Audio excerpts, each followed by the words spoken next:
part of a sprawling network of daily quest content that told in advance stories. That's what we did in Mists.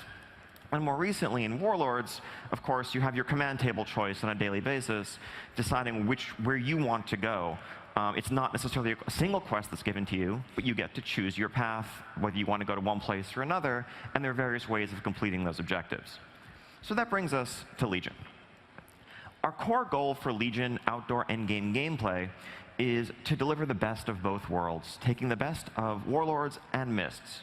We want to keep the player freedom, the ability that we had in Warlords to choose where you wanted to go, to choose how you wanted to complete your objective on a given day.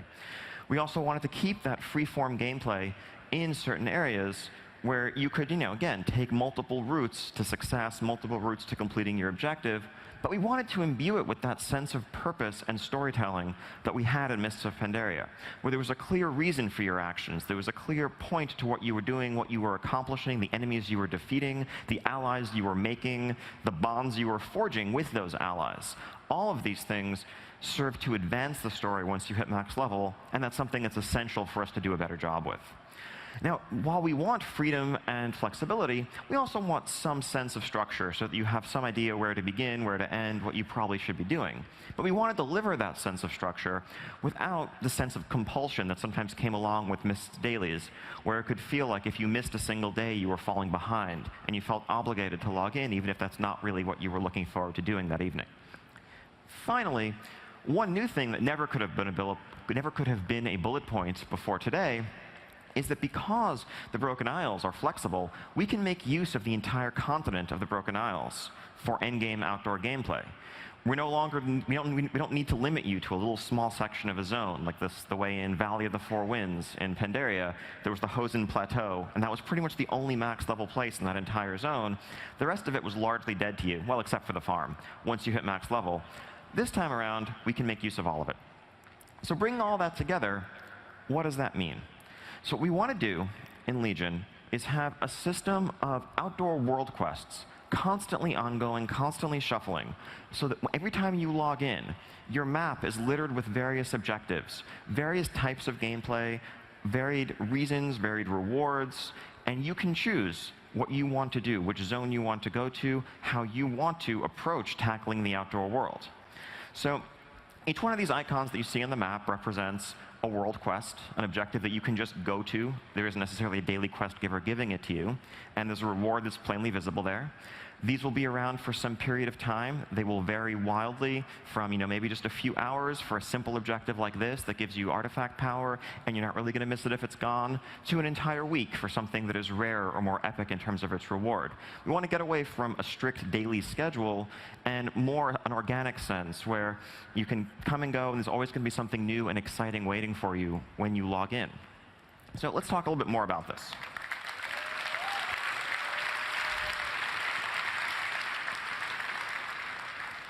So really the hallmark of the system as we see it is variety.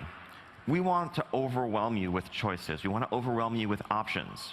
A way of looking at this is actually kind of like the garrison missions that your followers get to do in Warlords, you as a player get to do in Legion.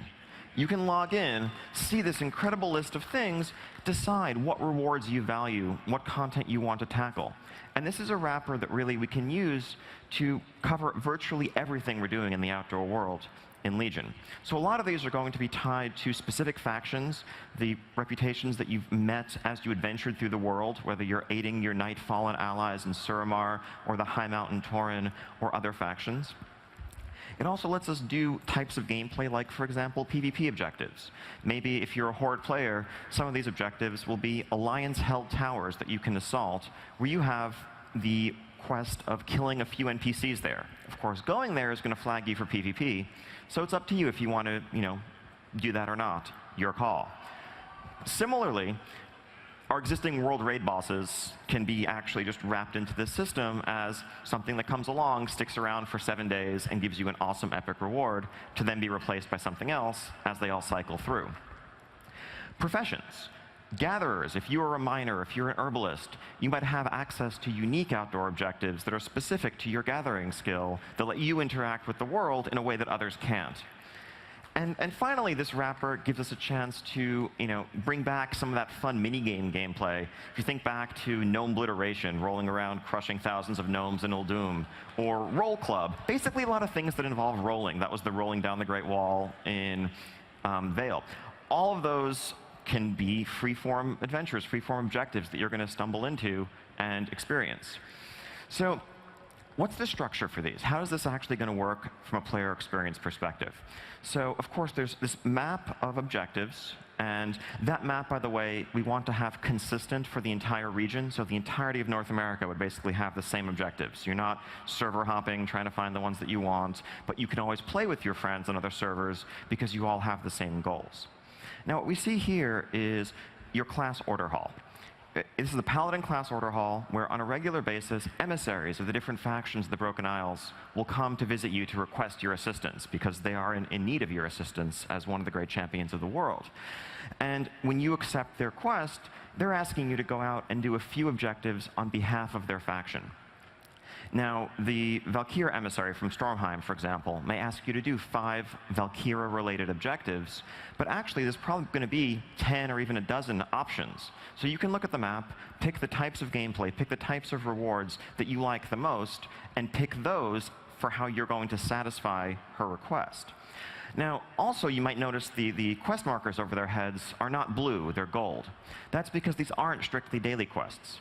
These emissaries will come by your order hall, but they'll stick around for a few days. So if you haven't attended to them, eventually they will kind of get bored or frustrated and wander off.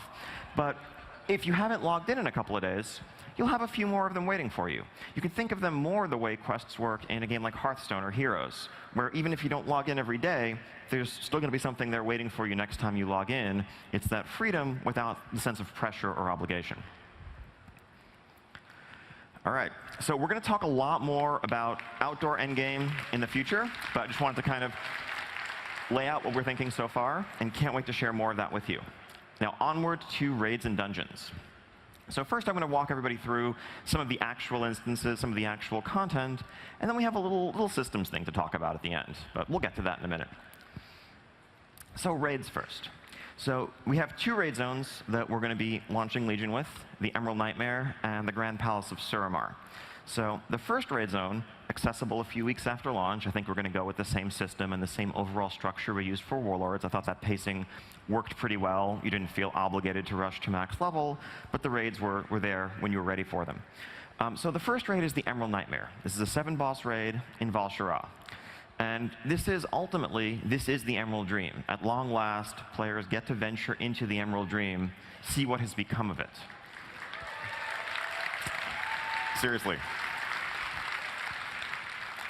So the Emerald Dream is, in its origins, it's actually the blueprint for all life on Azeroth, in a sense. It's this verdant paradise, this parallel world that mirrors Azeroth, unspoiled.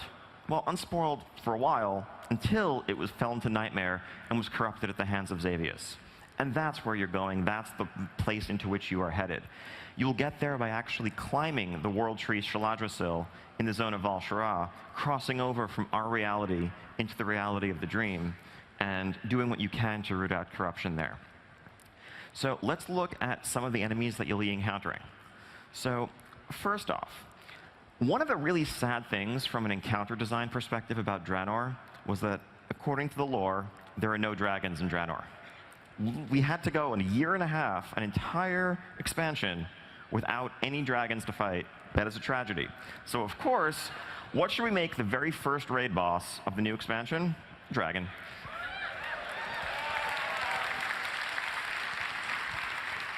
So what you see in front of you is the Pestilence Worm. This is the first boss of the Nightmare Raid. Once in life, a green dragon curled around the tree, guarding and defending the Dream. It was now kind of a ground zero for the corruption, and has completely turned from a dragon of life into one of death and decay. So, this is basically just corruption and plague dripping from the bones of this dragon. Really